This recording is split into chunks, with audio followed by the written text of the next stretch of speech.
உங்களை போஷிக்கிறதற்கு வல்லவராய் இருக்கிறார். நான் தீர்க்க தரிசனமாய் சொல்லுகிறேன், அந்த தேவைகள் சந்திக்கப்படும், வெகு சீக்கிரத்தில் சந்திக்கப்படும். ஆண்டவர் அதற்கான ஒரு வழிகளை உங்களுக்கு திறப்பார்.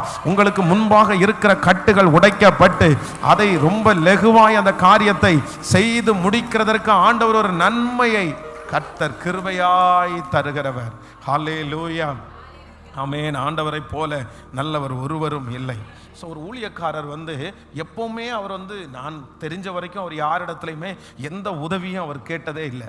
அப்போ ஒரு விஷயம் என்னிடத்துல இந்த மாதிரி நம்ம அந்த ஸ்கூல் இந்த மாதிரி ஓப்பன் பண்ணுற ஒரு டைமில் பாஸ்டர் 2 பிள்ளைகள் இப்பொழுது ஆகிட்டாங்க, ஆனால் அந்த ஸ்கூல் ஃபீஸுக்கு ரொம்ப கஷ்டமாக இருக்குது, என்ன பண்ணுறேனே தெரியல அப்படின்ற ஒரு சூழ்நிலை. இந்த டைம் அந்த ஃபீஸை நான் கட்டணும், அதனால் யார்ட்டையும் பெருசாக நான் கேட்கல, ஆனாலும் உங்கள்கிட்ட சரி ஒரு வார்த்தை கேட்குறேன், ஏதாவது உங்களுக்கு ஹெல்ப் பண்ண முடியுமா அப்படின்னு கேட்டார்.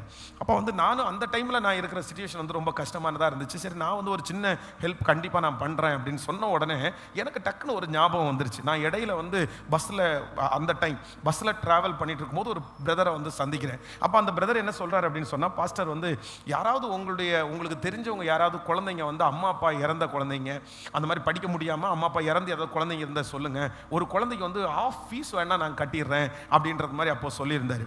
கரெக்டாக இவர் எங்கிட்ட பேசும்போது அந்த பர்சனை ஞாபகம் வந்துருச்சு. ஆனால் அவர் அப்பா அம்மா இல்லை அப்படின்னா பரவாயில்ல அப்படின்னு சொன்னார்.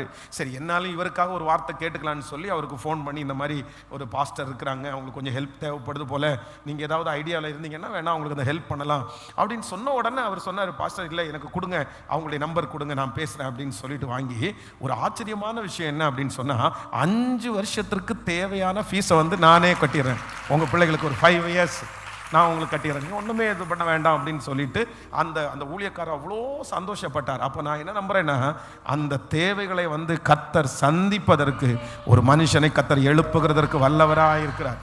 உங்கள் தேவைகள்